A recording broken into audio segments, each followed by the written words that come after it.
In the name of the Father, of the Son, of the Holy Spirit. Amen. Amen. Amen. Come, Holy Spirit, fill the heart of your faithful and enkindle in them the fire of your divine love. Send forth your Spirit, and they shall be created, and you shall renew the face of the earth. O God, who by the light of the Holy Spirit did instruct the hearts of the faithful, grant us by the same Holy Spirit to release what is right and just, and always to rejoice in his consolation through Christ our Lord. Amen. Amen. Amen. A reading from the Holy Gospel according to Saint Matthew. Glory to you, Glory O to Lord. you, O Lord.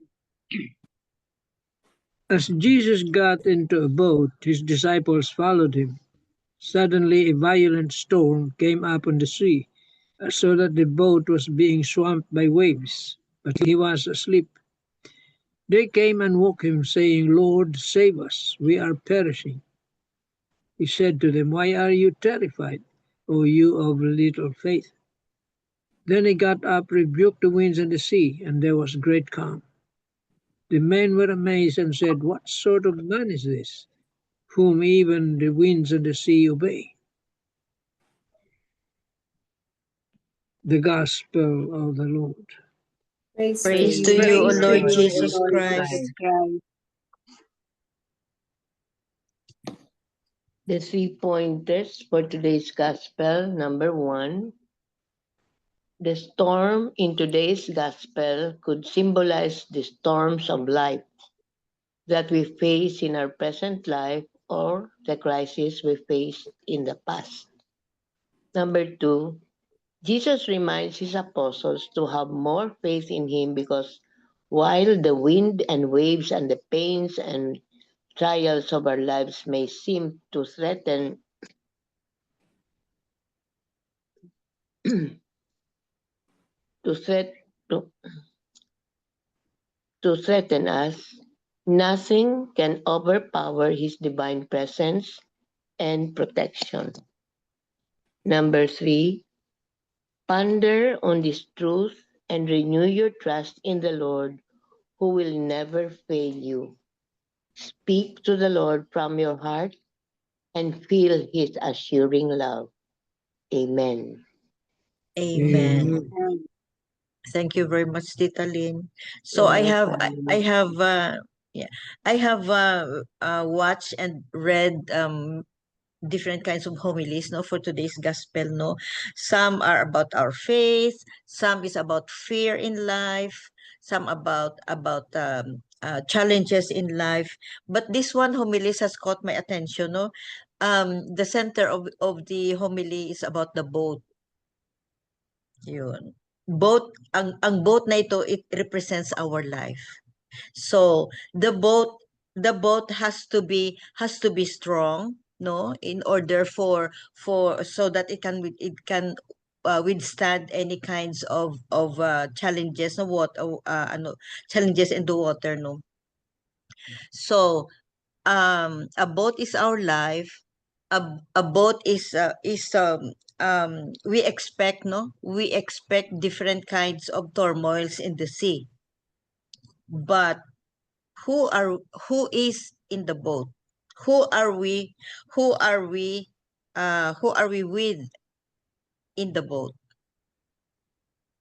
So whenever storm comes, whenever perils in the sea comes, if there is Jesus in our boat, we fear nobody. We fear nothing because he is in the boat, and also he is Jesus was sleeping, and then panic came, no.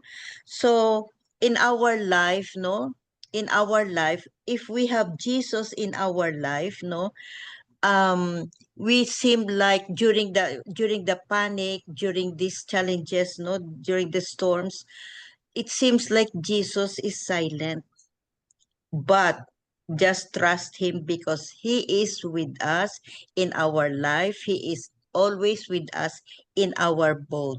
No need to panic. Sometimes we feel like he is silent, he is sleeping. Where are you, Jesus? And during the times of turmoil in my life, He is, as long as we pray that Jesus will stay in our, or stays in our boat, we will be okay. Just trust him. Amen. Amen. Amen. Tito Mans or whoever is ready. This Marino, medyo mahaba siya, no? Oo, isa pa yan. What is faith? Faith is the fuel that keeps us moving forward, even in the midst of life's uncertainties. When the disciples were being tossed by a violent storm, fear suddenly overcame them. They did not cling to their faith in Jesus, even though he was right there with them. That is why Jesus gently rebuked them, saying, "Why are you terrified, O you of little faith?" Don't we also allow ourselves to be paralyzed by our unfounded fears? The fear of dying, the fear of sickness, the fear of the unknown. These often creep into our hearts and steal our peace. We oftentimes allow these uncertainties to paralyze us. But what if instead of giving in to fear, we turn to Jesus in prayer, ask Him to help us befriend death, sickness, and everything else we fear? When we do this, fear will gradually lose its grip on our hearts, and our minds will find true peace in Jesus. If we have faith in Jesus, there is nothing in this world that we need to fear. We will remain calm even when uncertainties swirl around us, because we know that Jesus is with us. Our faith in Him is more than enough to strengthen us and to conquer every worry that weighs us down. The next time we face storms in our lives, let us be still, keep calm, and firmly hold on to our faith in Jesus. Even when the path ahead seems unclear, let us continue to trust Him. Let us continue to believe that Jesus will never forsake those who believe in Him. Let us strive to keep a laser-like focus on Jesus, refusing to give fear any space in our hearts. Remember, fear is a tool of the devil, uses to sway us away from the loving care and protection of Jesus. And if ever you feel that your faith is lacking, do not hesitate to humbly ask Jesus to give you the gift of faith. Nourish and strengthen this faith through an active prayer life, by reading the Holy Bible, and by being present at Holy Mass, where Jesus Himself is waiting to embrace you. May we all continue to walk each day in faith, choosing Jesus over fear, trusting that He will carry us through every storm we may encounter. Amen. Amen. Amen. Amen. Yeah, that's the word here, fear. Fear is the result of a lack of faith. See? Tagal na ng mga disciples niya, disciples, ilang taon na siguro sila magkasama. Still, they have very little faith. They have witnessed the miracles that Jesus did, that Jesus was doing, but still, they still lack that faith. We can also compare this boat to the church. You see, the church is the boat. We are the passengers. Tayo yung mga nakasakay sa boat na yun. And we notice also that the church is also being attacked from all sides. The enemies of the church, not only the evil one, but also those different religions, different faiths. See, even the people themselves in the church, there is this unity. Dahil sa chismisan na yan. Marami nagse-separate. They go to other Religion. churches. See? Nag-iibang reliyon dahil di makasundo yung pare o mga kasamaan sa simba. Yan. That is faith. See? Kulang ka sa pananampalataya. Nagsiserve ka nga sa church. But you are not serving the church really. The key there is if you try to serve, marami kasi, they try to serve at their own convenience. Kung ano lang convenience sa kanila.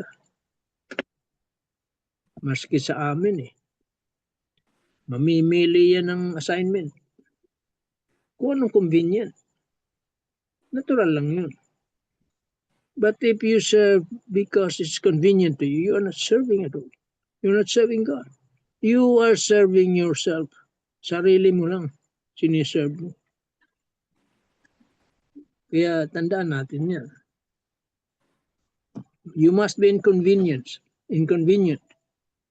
to truly serve God's people and God Himself. Kasi pag namimili ka ng assignment or what, kasi conflict, hindi ka nagsiserve ng totoo. At nangyayari yan sa grupo namin din. Ngayon, if you strictly enforce that, walang matitira. See? Sino pa magsiserve ng ganun? Yung gusto lang nila, yung convenient sa kanila, yun, walang conflict. Yan, walang matitira. Very few. Siguro yung mga retired na. But serving in the church, purely voluntary. Voluntary lang. Pero ang assignment, hindi voluntary yan. Kung anong assign sa'yo, do it. Prove that you really want to serve with all your heart. Hindi lang kung anong conveniente sa'yo. Serve with faith. Serve God. Not yourself. Amen. Amen. Amen. Thank you very much, Tito Mans. Who is ready? I'd like to share this reflection from Father Jack. There are moments in life when everything feels like a storm, sudden, violent, and overwhelming. Just like the disciples in the boat, we sometimes find ourselves surrounded by waves of fear, confusion, and helplessness. And what hurts the most is that in those moments, it feels like Jesus is asleep, silent, distant, and unaware of our panic. We cry out, "Lord, save us, we are perishing," not just from sinking boats, but from sinking hearts, heavy with burdens we cannot carry alone. But Jesus rises not in panic, but in peace. He speaks to the winds and the sea, and they obey. More than calming the storm outside, Jesus reveals something deeper, that even in our fear, He is present. That even when He seems silent, He is still in control. This gospel reminds us that faith is not the absence of storms. It is the certainty of Christ's presence in the middle of them. It's trusting in the calm, but in the one who can calm all. It's trusting not in the calm, but in the one who can calm all things, including the turmoil within us. And perhaps that is the most beautiful truth of all, that the one who commands the seas is the same one who sits beside us in the boat. He does not abandon us. He does not mock our fear. He simply asks, "Why are you afraid, O you of little faith?" Not to shame us, but to awaken our trust In our weakest moments, Jesus does not demand strength. He offers himself, and in that offering, we find peace that no storm can steal. Amen. Amen. Amen. So I praise and thank God that I do have the gift of faith. Yes, I do backslide. I oftentimes backslide, but I always get up, ask His forgiveness, and go on with the faith. Amen. Amen. Amen. Thank you, Tita Sal. Yeah. Let's all pray for stronger faith. We are just but human. We can backslide. But the thing is, marunong tayo magbangon ulit. Sabit, you have something? Okay. Good evening, everyone. So, ano lang, reflection about the gospel, no, is God, no, really, like the storm, no, the big waves, the storm, listen to Him, no. Yeah. Also, in reality, also God is calling us, is parang, like for example, mayroong mga tao na hindi maganda ang ginawa, no? They're also called by God. But why the storm? Listen, no? And they follow Jesus. Why we as person that we could still continue what we are doing even though it's not good, no? Like may mga politicians tayo na hindi maganda yung ginagawa, corruption, and still go, no? So, they don't listen when God called them. No, they don't follow, no? Pero anyway, pag ang tao meron ng if example, if no, in the sea of calm, kalma lang ang dagat daw, we think that God also sleep, no?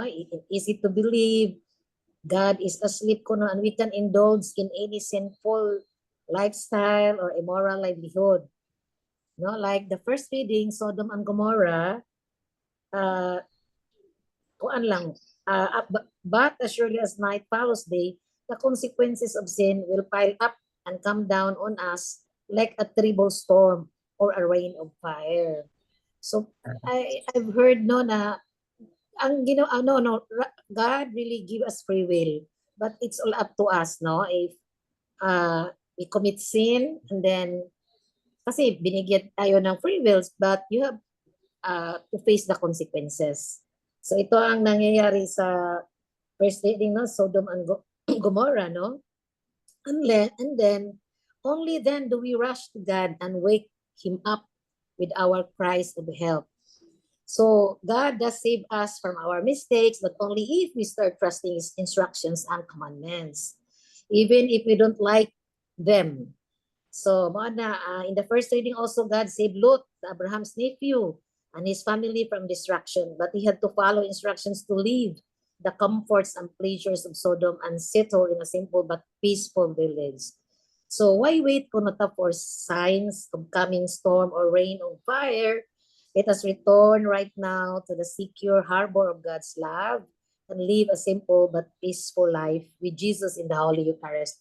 So we had an experience in our family that was year 2012 that my elder sister, yung na-decline MJ, nga hindi nakapunta sa atin. sa atin. Oo. After the canonization of Pedro Calongso, that was 2012, 1 week after we arrived here in the Philippines, na-collapse siya. And then she was diagnosed of aneurysm. So, aneurysm siya that year, but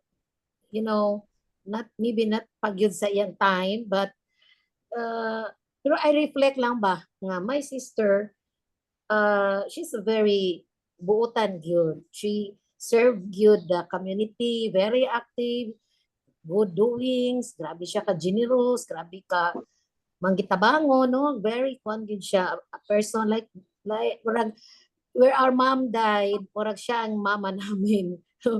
Very Mm. generous, God-fearing kuan gyud siya person. And then siguro no, para sa akin the faith, although we as the family pray a lot kasi her husband would want to go operation. Then the doctor said na that time is she's still 55 years old. So when the husband knows how much it will cost, nagnuno siya ng operation.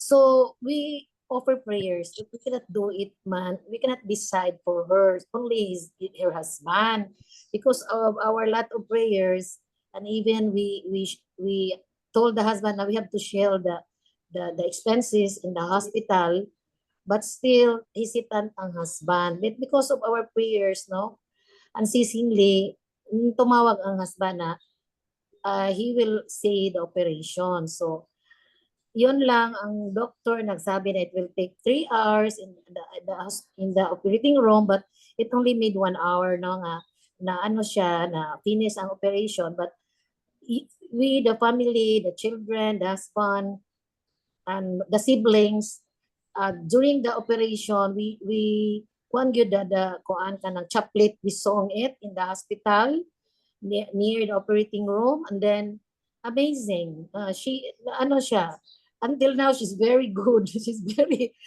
very normal. Oh my God, the aneurysm, ano lang, Oo.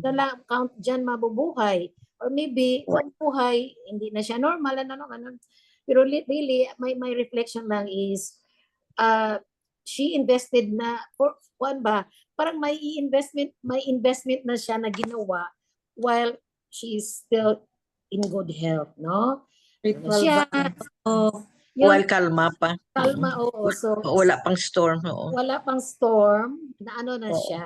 Yeah, Oo. nag-ano na siya, nag-invest na good deeds, and very, very, kuan good siya, very generous person, even though she's not rich. Your time niya, nagbinigay niya sa mga yung mga kapitbahay, even na community. She's very, until now, yun lang, every first Saturday of the month, 7 churches, Mama Mary, she will visit, even though lang siya, mag-commute, no? Yun lang, naka-invest ka talaga manang kasi you're a good person. That is why may mission ka pa talaga. Hindi, yun lang. Pero sometimes I advise her nga, kalma lang, you have to take take care of your health. Yun lang. Sabi ko nga, wala pang storm, mayroon na siyang ini-invest, no? Sa, not only for Spiritual her. bank niya. Yeah, I know for her family too. Oo. That's all. Thank you, Sabit. Just like what Tita Sally mentioned, no, na kung kalma ang weather, no, kung kalma, ang iba is oo, ang iba is they thought na Jesus is sleeping.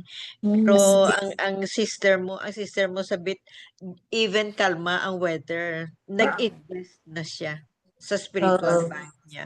So when storm came, ready siya. Withdraw na siya. Oo. Very nice. Lesson in life, no? So, Thank you, yeah. Sabit. Oo. Isabel, meron ka? Hey, Father Tito, it's almost the same as what we're discussing now. That the boat symbolizes the church. That's what Tito Manny, said. oo. And the storm are the challenges, the trials, the persecutions of the church. Remember, the church is also besieged by persecution, no? The church is actually us, no? Actually us. And what are the trials, the persecutions? You have the global warming, you have the climate change, the wars, the lack of resources, the poor who lack resources. Even artificial intelligence is a threat to the church, according to Pope Leo. he realizes that. So the world is exposed to poverty, to work, to wars, no? So those are that's the storm, the challenges that expose the church vulnerability, that expose our vulnerability, vulnerability, vulnerability. Vulnerability. vulnerability. So, like us in our own lives, when we are besieged by trials and persecutions, problems, be it health, be it financial or what, then we are vulnerable to these trials, no, and problems. But Father Tito said, Jesus' presence in the boat calmed the disciples because the disciples were already panicking. In fact, in the other gospel, they were even saying that it's as if Jesus was not caring for them, no, when they were about to die because of the waves coming into the boat, the water coming into the boat. So Jesus was just very calm, but every moment of our lives, Jesus is with us. And even if you look at your own life, no, the trials, the tribulations, the challenges that you met, the problems, those are very big waves. Those were very big waves, but in all instances, when you look back, Jesus was there, being with you, giving the solution, giving the assistance, giving everything that we need, no, before we even ask from him. Jesus was there, is there always, and Mama Mary too. You can attest to that, and in all the trials in your life. So the third was the response of Jesus, the faith to trust, because the disciples were saying, Jesus, save us, we are perishing. And yet you're so calm. It's as if you're not caring for us. Then Jesus even said, oh ye of little faith. I remember that statement when Ding was still on earth, when Ding was still with us. Sometimes his faith buckles in times of trials, and I always joke at him that this sentence, don't be like that. You're like, oh ye of little faith in the Bible. And he will also laugh. No, I can always remember telling him that, oh ye of little faith, because the men tend to be, although they Yeah. have great faith, they tend to be skeptical. They tend to buckle off, and they rely more maybe on their capacity, no, because they're men. No? Unlike They're us, not that strong they're emotionally. not, yeah, no. Mm. So they tend to be like that. Oo. So Father Tito said, remember the song? Hindi natutulog ang Diyos. Then I remember, di ba, there's a song, hindi natutulog ang Diyos. So that's what he said, na in all the instances of our lives wherein our faith, our trust in the Lord is being challenged by fear, by doubts, by problems,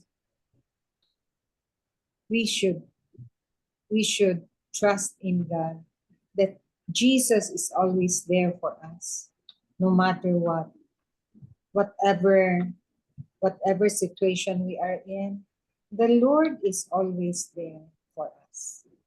Amen. Amen. Yeah, Amen. very true.